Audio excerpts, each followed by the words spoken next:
Hello everyone, welcome again. किस्सा कहानी में आपका स्वागत है। मैं हुमान सिंह। तो ज़्यादा टाइम नहीं लेते हुए मैं स्टार्ट करता हूँ। From the book master your emotions से आज मैं स्टार्ट करूँगा आपके लिए पार्ट 1 व्हाट इमोशंस आर में से चैप्टर 3 भाव की प्रकृति, यानी कि द नेचर ऑफ इमोशंस। भाव पेचीदा हो सकते हैं। इस भाग में हम गहराई से चर्चा करेंगे कि ये कैसे काम करते हैं। भावों के पीछे छिपे तंत्र को समझते हुए आप उनके उत्पन्न होने पर कहीं बेहतर प्रबंधन कर सकेंगे। सबसे पहले तो आपको यही समझना होगा कि भाव आते और जाते हैं। एक क्षण में आप प्रसन्न महसूस करते हैं और दूसरे ही क्षण उदास हो जाते हैं। हालांकि आपका अपने भावों पर थोड़ा नियंत्रण होता है। आपको इनके स्वभाव को पहचानना, जिसके बारे में पहले से कुछ नहीं कह सकते। अगर आप हमेशा प्रसन्न रहना चाहें तो आपने पहले ही असफलता की भूमिका रच दी है। जब आप हमेशा प्रसन्न नहीं रह पाते तो आप स्वयं को दोषी ठहराते हैं और इससे भी बदतर इसके लिए खुद को नीचा मानने लगते हैं। अपने भावों का नियंत्रण हाथ में लेने के लिए आपको ये मानना होगा कि ये अस्थायी हैं। आपको ये सीखना होगा कि अगर आप इन्हें यूं ही गुजरने देना चाहते हैं तो आपको इनके साथ गहरा जुड़ाव रखना बंद करना होगा। आपको स्वयं को उदास होने की अनुमति देनी होगी। बस आपको उसके साथ अपनी व्याख्या जोड़नी बंद करनी होगी, जैसे मुझे उदास नहीं होना चाहिए या मुझे ये क्या हो गया है। इसके बजाय आपको हकीकत को उसी रूप में स्वीकार करना चाहिए जैसी वो है। भले ही आप मानसिक तौर पर कितने भी सशक्त क्यों ना हो, फिर भी आपको जीवन में उदासी, दुख और डिप्रेशन का सामना करना ही होगा।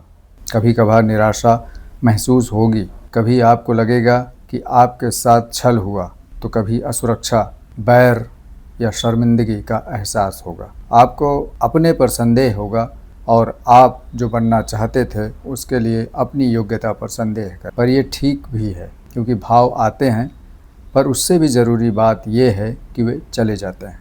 आपके नकारात्मक भाव बुरे या अनुपयोगी नहीं हैं। आप चाहें तो स्वयं को नकारात्मक भाव अनुभव करने का दोषी मान सकते हैं, या फिर आप स्वयं को मानसिक तौर पर दुर्बल मान सकते हैं। आपको ये भरोसा भी हो सकता है कि आपके साथ कुछ गलत है। हालांकि आपके भीतर से जो भी आवाज़ आए, आपके भाव बुरे नहीं हैं। भाव केवल भाव हैं, इससे ज़्यादा कुछ नहीं। डिप्रेशन में आने पर आप उस इंसान से कुछ कमतर नहीं हो जाते जो आज से 3 सप्ताह पहले बहुत प्रसन्न था। इस समय उदास होने का मतलब ये नहीं कि आप फिर कभी हंस नहीं सकोगे। ये याद रहे, आप जिस तरह भावों की व्याख्या करते हैं और स्वयं को दोषारोपण के खेल में डालते हैं, ये कष्ट आपको भाव नहीं बल्कि आप स्वयं देते हैं। असल में नकारात्मक भाव मददगार हो सकते हैं। कई बार आपको सबसे ऊपर तक जाने से पहले नीचे तक आना होता है। यहाँ तक कि धरती के सबसे बलशाली लोग भी डिप्रेशन के शिकार रहे हैं। एलन मस्क ने कभी कल्पना तक नहीं की थी कि उसे मेंटल ब्रेकडाउन का शिकार होना होगा, पर उसके साथ ऐसा हुआ और वो फिर से संभल कर वापस लौटा। अब्राहम लिंकन अपनी मंगेतर को खोने के बाद कई महीने डिप्रेशन में रहे। ये दुखदाई घटना भी उन्हें यूएस का प्रेसिडेंट बनने से रोक नहीं सकी। अक्सर नकारात्मक भाव का एक उद्देश्य होता है। वे आपको कुछ याद दिलाने आते हैं। हो सकता है कि वे आपके अंदर छिपी सकारात्मकता की याद दिलाने आए हों। बेशक आप जब इनके असर में होते हैं तो आपको कुछ भी अच्छा नहीं दिखता, पर फिर भी आपको एहसास होगा कि सभी भाव, यहाँ तक कि उदास करने वाले भाव भी आपके जीवन में सफलता पाने में सहायक होते हैं। नकारात्मक भावों की सकारात्मक भूमिका। आपके भाव आपके जीवन को कठिन बनाने के लिए नहीं है, ये आपको कुछ बताने आए हैं। इनके बिना आप फल फूल नहीं सकते। अपने नकारात्मक भावों को शारीरिक पीड़ा के भावात्मक समकक्ष के तौर पर लें। आप पीड़ा से नफरत करते हैं, पर अगर आपके पास पीड़ा नहीं होती तो संभावना यही है कि शायद आप अब तक मर चुके होते। शारीरिक पीड़ा एक शक्तिशाली संदेश देती है कि कुछ गलत है और ये आपको उसे ठीक करने के लिए टहोका देती है। ये आपके लिए डॉक्टर से सलाह लेना हो सकता है, जिसके बाद आपको सर्जरी करवानी पड़े, आहार में बदलाव करना पड़े या फिर व्यायाम करना शुरू करना पड़ सकता है। शारीरिक पीड़ा के बिना आप इनमें से कुछ नहीं करते और आपके हालात बदतर हो जाते, जो आपकी असमय मौत की वजह बन सकता है। भाव भी ऐसे ही काम करते हैं। वे आपको संकेत देते हैं कि आप अपने ताज़ा हालात के लिए कुछ करें। शायद आपको कुछ लोगों को छोड़ना होगा, अपना काम छोड़ना होगा या उस कहानी से खुद को अलग करना होगा जो आपके जीवन में कष्ट की वजह बन रही है। अब बात करते हैं भावों की अस्थायी प्रकृति। भले ही आप कितने भी डिप्रेशन में क्यों ना हो, आपको कितने भी दुख का अनुभव क्यों ना हो, या फिर किसी भी दिए गए समय में आप कितना भी बुरा क्यों ना अनुभव करें, पर यह भी बीत जाएगा। अतीत में अनुभव किए गए कुछ नकारात्मक भावों की ओर देखें। अपने जीवन के बदतर समय को याद करें। उन कठिन हालात के बीच आप अपने भावों में इतना घिरे थे कि आपको लगता था कि शायद आप उनसे कभी नहीं निकल सकेंगे। आपको लगता था कि आप दोबारा कभी खुश नहीं हो सकेंगे, परंतु वो सब भी बीत गया। अंत में बादल छटे और फिर से आपका असली रूप जगमगा उठा। आपके भाव आते और जाते रहते हैं। आपका डिप्रेशन चला जाएगा, आपकी उदासी गायब हो जाएगी और आपका गुस्सा छूमंतर हो जाएगा। ये याद रखें, अगर आप बार बार उन्हीं भावों का अनुभव कर रहे हैं, शायद हो सकता है कि आपके मन में कोई अशक्त करने वाले विश्वास हों और आपको जीवन में कुछ बदलाव लाने की आवश्यकता हो। हम इसके बारे में आगे बात करेंगे। अगर आप भारी और गंभीर डिप्रेशन से ग्रस्त हैं तो हो सकता है कि किसी विशेषज्ञ को दिखाने से लाभ हो। अब बात करते हैं भावों का छल। क्या आपको कभी ऐसा अनुभव हुआ कि आप फिर कभी प्रसन्न नहीं हो सकेंगे? क्या आपने कभी अपने भावों से इतना मोह अनुभव किया कि आपको लगा हो कि वे कभी कहीं नहीं जाएंगे? चिंता न करें, ये एक आम भावना है। नकारात्मक भाव ऐसे फिल्टर हैं जो आपके भावों की गुणवत्ता को दूषित करते हैं। किसी नकारात्मक घटना के दौरान हर अनुभव इसी नज़र से देखा जाता है।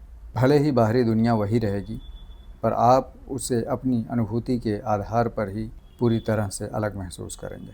उदाहरण के लिए, जब आप डिप्रेशन में हों तो आपको भोजन का स्वाद नहीं आता, आपको फिल्म देखने में आनंद नहीं आता या अपनी गतिविधियों में रस नहीं मिलता। आप चीज़ों में नकारात्मकता पक्ष को देखते हैं, खुद को फंसा हुआ और शक्तिहीन समझते हैं। वहीं दूसरी ओर जब आप सकारात्मक होते हैं तो जीवन में सब बेहतर लगने लगता है। भोजन का स्वाद आता है, आपका स्वभाव दोस्ताना होता है और आप उन सभी गतिविधियों में आनंद उठाते हैं जिनमें भाग लेते। हो सकता है कि अब तक आप अनुभव कर रहे हों कि इस पुस्तक में मिली जानकारी के बाद आपको जीवन में कभी डिप्रेशन का अनुभव नहीं होगा। गलत। आपको निरंतर उदासी, कुंठा, डिप्रेशन या बैर का सामना करना हो। पर आशा करते हैं कि जब भी ऐसा होगा, आप पहले से कहीं ज़्यादा बुद्धिमान होते हुए याद रखेंगी कि ये भी बीत जाएगा। मुझे ये मानना होगा कि मैं आसानी से अपने भावों के हाथों मूर्ख बन जाता हूँ। हालांकि मैं जानता हूँ कि मैं अपने भाव नहीं हूँ, फिर भी मैं उन्हें श्रेय देता हूँ और मुझे ये एहसास नहीं होता कि वे केवल अस्थायी आगंतुक हैं। इससे भी अहम बात, मुझे ये भी याद नहीं रहता कि मैंने भाव हमेशा आते जाते रहेंगे, पर मैं रहूँगा। एक बार भावात्मक तूफान बीत जाता है तो मुझे पता चलता है कि मैं एक बार फिर से अपने भाव के हाथ ठगा गया। क्या आपके साथ भी ऐसा होता है? बड़ी दिलचस्प बात है, बाहरी कारक प्रायः या कभी भी आपकी भावात्मक अवस्था में अचानक आने वाले बदलाव का प्रत्यक्ष कारण नहीं होते। आप ठीक उसी हालात, नौकरी और बैंक खाते में उतनी ही धनराशि के साथ हो सकते हैं और आपकी समस्या भी ठीक पहले जैसी हो सकती है, पर आपको पूरी तरह से अलग भावात्मक अवस्थाओं का अनुभव हो सकता है। असल में अगर आप अपने बीते हुए कल को देखें, अक्सर यही होता है। आप कुछ घंटों या दिनों डिप्रेशन में रहने के बाद फिर से अपनी डिफ़ॉल्ट इमोशन अवस्था में आ जाते हैं। भावात्मक तनाव की इस अवधि में आपका वातावरण बिल्कुल नहीं बदलता, केवल आपका आंतरिक संवाद बदला है। मैं आपको प्रोत्साहित करता हूँ कि जब भी ऐसी कोई घटना घटे तो उसके लिए सजग हो और अपने भावों के छल से परे देखने की कोशिश करें। हो सकता है कि आप एक और कदम आगे जाना चाहें और इन घटनाओं को कहीं लिखना चाहें। ऐसा करने से आपको इस बात की गहरी समझ मिलेगी कि भाव कैसे काम करते हैं और नतीजन आप उनके प्रबंधन के लिए बेहतर रूप से तैयार होंगे।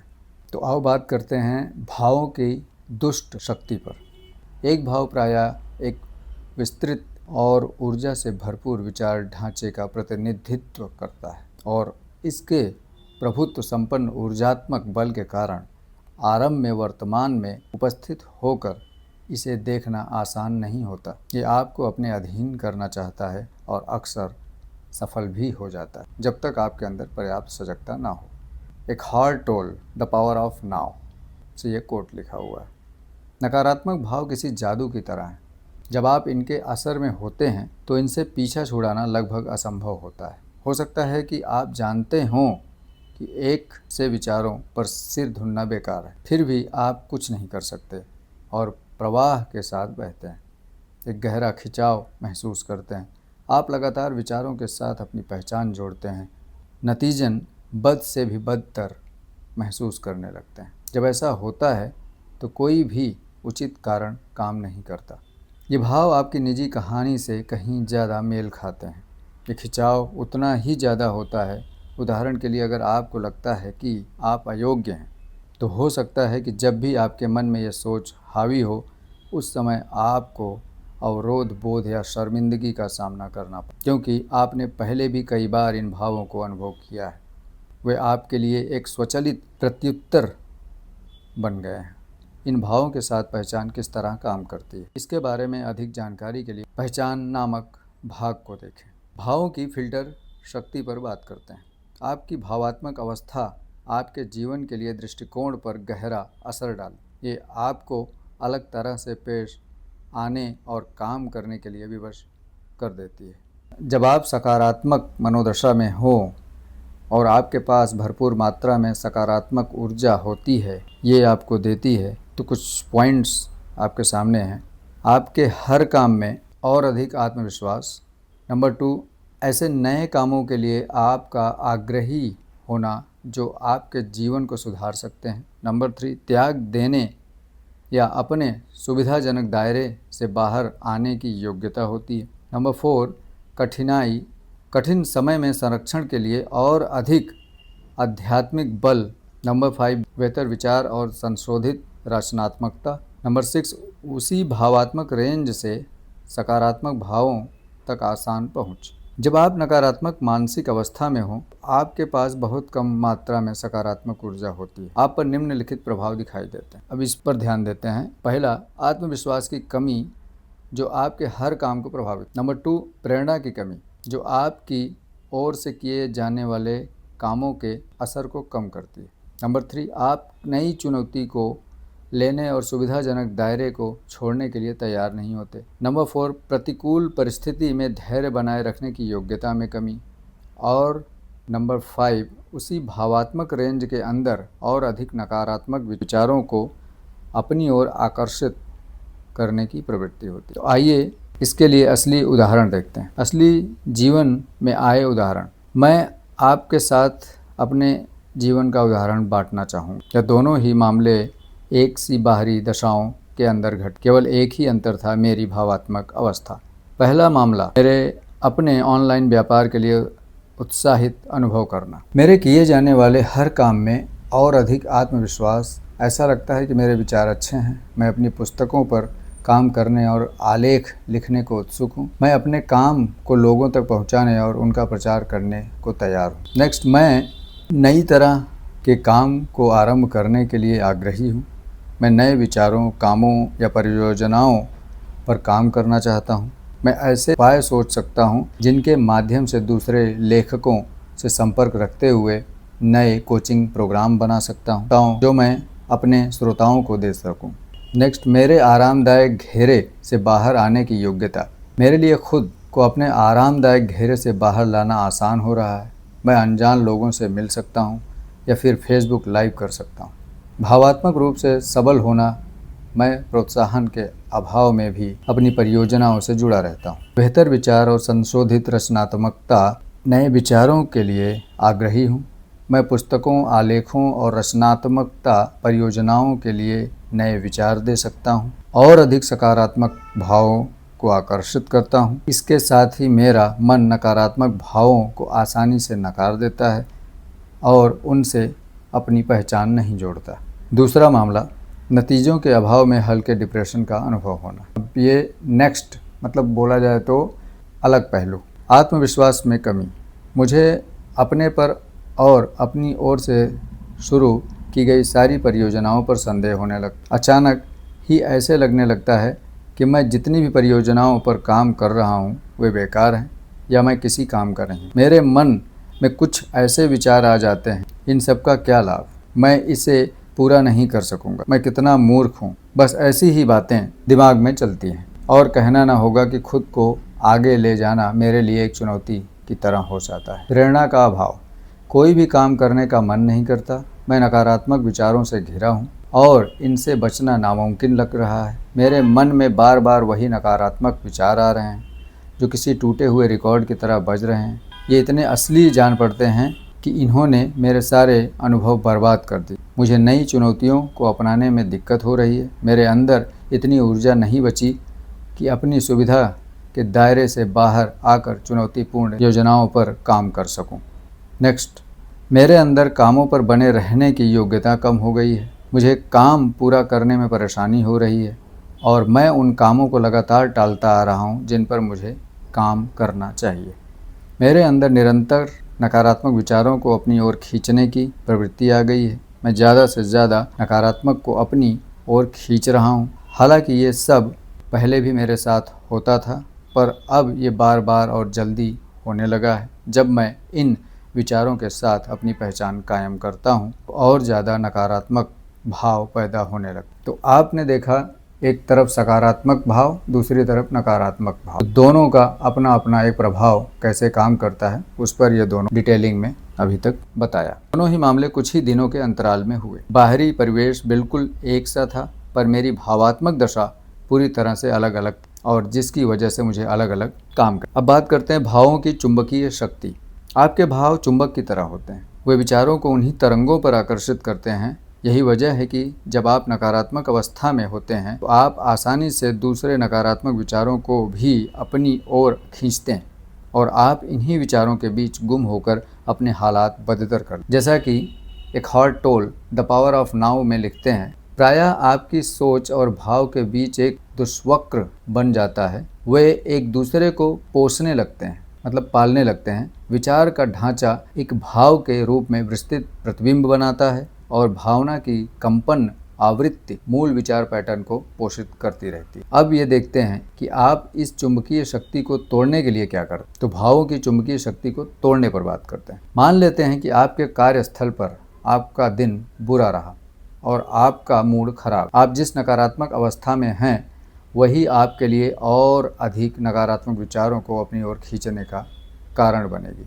अचानक ही आप इस तथ्य को मानने लगते हैं कि आप 30 साल की उम्र होने पर भी अकेले हैं और फिर इसी वजह से खुद को दूसरों से कमतर आंकते हैं। फिर आप खुद को दोष देते हैं कि आपका वजन कितना ज़्यादा है। आपको ये भी याद आता है कि अगले शनिवार आपको ऑफिस जाना होगा, जिसे याद करके आपको लगता है कि आप कितनी पकाऊ नौकरी कर रहे हैं। क्या आपने देखा, जब आप अच्छा महसूस न कर रहे हों तो ऐसे में नकारात्मक सोच को अपनी ओर खींचना कितना आसान हो। अगर आप चाहते हैं कि ऐसा होने से रोका जाए तो ये ज़रूरी है कि आप नकारात्मक विचारों को एक साथ जमा करना बंद कर दें। अब असली जीवन के उदाहरण पर बात करते हैं। मेरे घुटने में परेशानी, इसकी वजह से खेलों का अभ्यास नहीं कर पाता। क्योंकि मुझे खेल पसंद है, इसलिए इन चोटों की वजह से मुझे भावात्मक पीड़ा महसूस होती। सौभाग्य से घुटने में दर्द बहुत कम होता है, पर जब भी दर्द होता है तो वो नकारात्मक भावों को ट्रिगर कर देते। एक दिन जब मैं अपनी विचार प्रक्रिया को देख रहा था,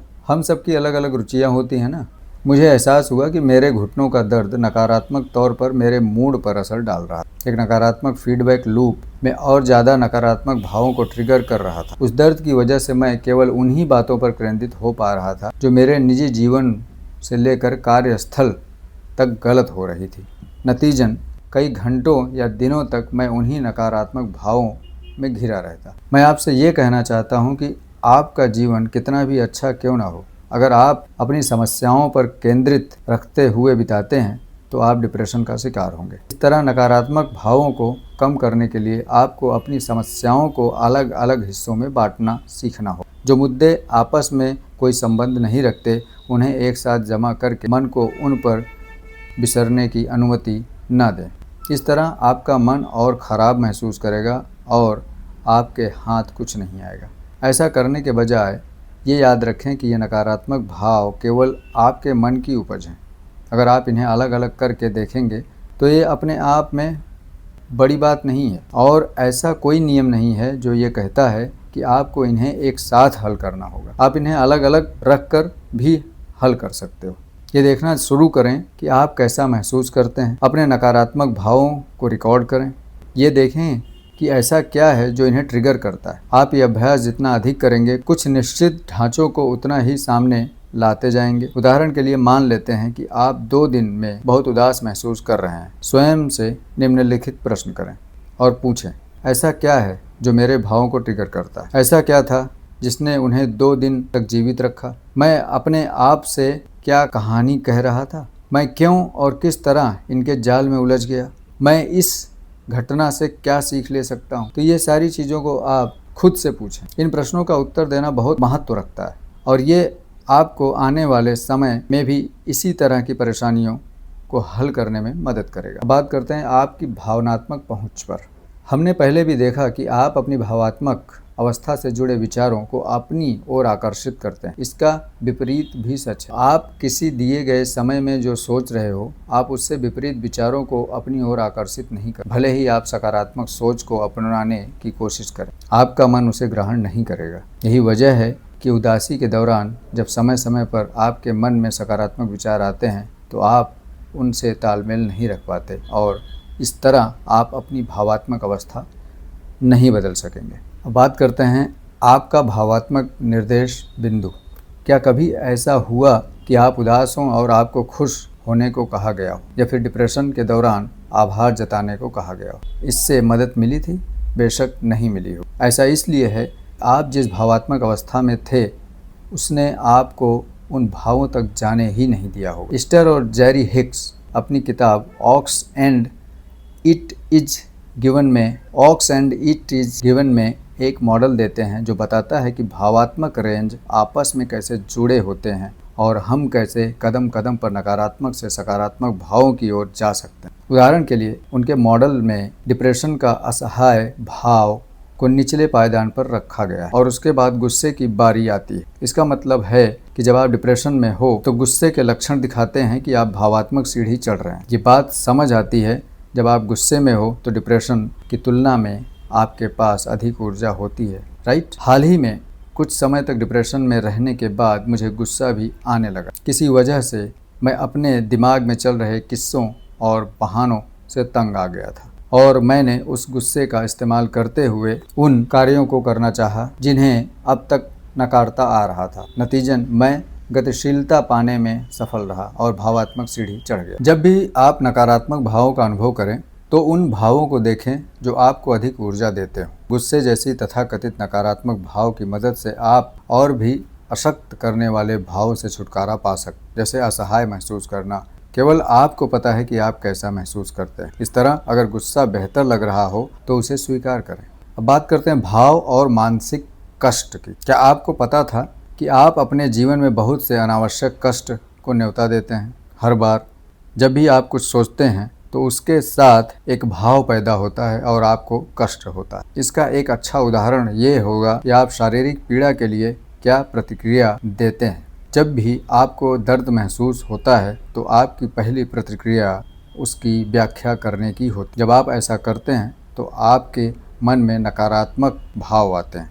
इन विचारों के साथ आपकी पहचान ही मानसिक कष्ट। इस जगह ऐसे कुछ विचार दिए जा रहे हैं जो इन परिस्थितियों में आपके दिमाग में आ सकते हैं, जैसे अगर ये दर्द कभी समाप्त न हुआ तो, अगर मैं इस दर्द की वजह से किसी भी तरह का काम नहीं कर सका तो, अगर ये और बदतर होता गया तो, अगर मुझे सर्जरी करवानी पड़ी तो, अगर मैं काम पर नहीं जा सका तो, मुझे एक ज़रूरी परियोजना पर काम करना है और मुझे उसे समय पर पूरा करना होगा। इस पीड़ा के साथ आज का दिन चुनौतीपूर्ण होने वाला। मेरे पास पैसा नहीं है, अगर हालात बदतर होते गए तो मैं अस्पताल का बिल कैसे भर सकूंगा? ये आंतरिक संवाद कष्ट पैदा करता है, पर ये किसी भी तरह से आपकी समस्याओं को हल करने में सहायक नहीं होता। आप चाहें तो किसी भी तरह की चिंता की परवाह न करते हुए अब भी सही कदम उठाकर अपने काम कर सकते। नकारात्मक भाव कोई समस्या नहीं होते, आप इन भावों से जो मानसिक कष्ट बना लेते हैं वो आपके लिए परेशानी बनता है। मानसिक कष्ट का एक और उदाहरण है किए जाने वाले कामों को टालना। क्या आपने कभी किसी काम को दिनों या महीनों तक टाला है और जब उसे पूरा किया तो आपको एहसास हुआ कि उसे पूरा करना इतनी भी बड़ी बात नहीं थी? मैंने ऐसा किया है। असल में उस काम से ज़्यादा उससे जुड़ी हुई चिंता मेरे लिए परेशानी की असली वजह थी। या फिर शायद आपने पूरी नींद नहीं ली और खुद से कहते रहे कि आज का दिन बुरा होने वाला। जब आपने पूरे दिन में किए जाने वाले कामों की कल्पना की तो आपको अपने अंदर से थकान महसूस होने लगी। मनोवैज्ञानिकों ने दिखाया है कि मानसिक कष्ट हमारी लगभग सारी ऊर्जा सोख लेता है। जो भी हो, सारा दिन मेज पर बैठने से थकान नहीं होनी चाहिए, पर हम में से कई लोग दिन बीतने पर ऐसी थकान महसूस करते हैं। अमेरिका के एक जाने माने मनोवैज्ञानिक डॉक्टर ए ब्रिल इससे भी आगे निकल गए। उन्होंने घोषणा की कि एक सेहतमंद पर लंबे समय तक बैठे रहने वाले कर्मचारी की 100% थकान मनोवैज्ञानिक कारणों से होती, जिससे हमारा तात्पर्य है भावात्मक कारण। डेल कार्नेगी ने लिखा है। लोग स्वयं को भारी कष्ट के बीच पाते हैं। जब आप ये पुस्तक पढ़ेंगे तो आपको एहसास होगा कि ये कितनी बड़ी मूर्खता है। आप अपने आसपास के लोगों को ऐसे अतीत पर बिसूरते पाएंगे जिसे वे बदल नहीं सकते। आप देखेंगे आपके परिवार के सदस्य और दोस्त ऐसे भविष्य की चिंता कर रहे हैं जिसकी वे भविष्यवाणी नहीं कर सकते। वे लगातार ऐसी समस्याओं से जूझते रहते हैं जो केवल उनके दिमाग में बसी हुई। हजारों वर्षों से रहस्यदर्शी हमें बताते आए हैं कि समस्याओं का स्रोत हमारे मन में है। वे हमें लगातार अपने भीतर झांकने को बोलते आए हैं। फिर भी आज कितने लोग ऐसे हैं जो इस बात को सुन रहे हैं? हम में से बहुत से लोग अपनी समस्याओं के आदी हैं। इन बातों को भूलने के बजाय हम शिकायत करते हैं, हम स्वयं को शोषित करते हैं, दूसरे लोग को दोष देते हैं या फिर समस्याओं को हल करने के बारे में सोचे बिना उनके लिए शिकायत करते रहते हैं। इस मानसिक कष्ट को कम करने के लिए हमें अपने भावों की नकारात्मक व्याख्या करने से मना कर देना चाहिए। आइए बात करते हैं समस्या का अस्तित्व क्यों नहीं होता। अगर हम एक और कदम आगे चलें और यथार्थ को वस्तुनिष्ठ तरीके से देखें तो हम कह सकते हैं कि समस्या असल में नहीं होती। इसकी वजह है इम्पॉर्टेंट पॉइंट्स। आप जिस पर केंद्रित नहीं होते उसका अस्तित्व नहीं होता। एक समस्या तभी समस्या बनती है जब आप उस पर ध्यान देते हैं।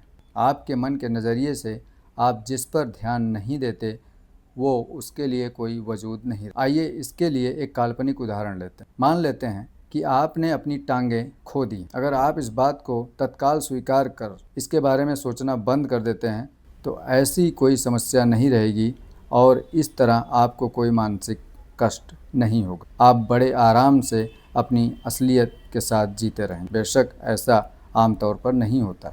नेक्स्ट, एक समस्या केवल अतीत या भविष्य में ही टिक सकती है और अतीत व भविष्य का वास किस जगह है? आपके मन में। किसी भी समस्या को मान देने के लिए आपको अपने विचारों का प्रयोग करना चाहिए और विचार मन में बसते हैं, आपके वर्तमान में नहीं। एक समस्या को लेबल करने के बाद ही वो समस्या बनती है। एक समस्या तभी बनती है जब आप किसी हालात की व्याख्या समस्या के तौर पर करते हैं, अन्यथा कोई समस्या होती ही नहीं है। ये था समस्या का अस्तित्व क्यों नहीं होता है उसके बारे में। हालांकि इस बात को समझने और मानने में थोड़ा समय लगेगा, पर यही मूल सिद्धांत है। अगले भाग में हम आपके भावों पर प्रभाव डालने वाले विभिन्न कारकों की चर्चा करेंगे। तो दोस्तों, ये था चैप्टर 3 भावों की प्रकृति, the nature of emotions. Hope आपको पार्ट 1 के तीनों चैप्टर समझ में आए होंगे। तो अगर आप चाहें तो इसके बारे में हमें कमेंट के थ्रू बता सकते हैं और आगे के पार्ट के लिए आप नए हो चैनल को सब्सक्राइब कर लो, बेल आइकॉन दबा दो जिससे आपको नोटिफिकेशन आ जाएगा अपलोड होते ही और फिर आप आगे सुन लेना। थैंक यू वेरी मच इतना सुनने के लिए। होप सो आप अपनी सकारात्मक नकारात्मक भावों के बारे में थोड़ा बहुत समझ जरूर चुके होंगे और आगे और डिटेलिंग में बात करेंगे। तब तक के लिए stay tuned. Thank you very much. God bless.